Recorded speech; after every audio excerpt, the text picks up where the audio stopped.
Bir tort ustası olaraq bu hadisə mənim başıma necə gəldi, bugün sizinlə onu bölüşürəm. Tortun son halı budur. Amma bu hala heç də asan gəlmədi. Bir gün öncəsindən məndən tort hazırlamağımı istədilər.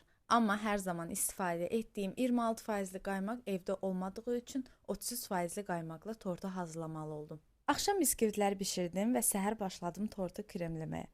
Kremi hazırlayarkən hər şey çox yaxşı idi. Biskvitləri kremlədim. Daha sonra bir neçə saat soyuducuda gözlətdim tortu və başladım üzərini kremləməyə.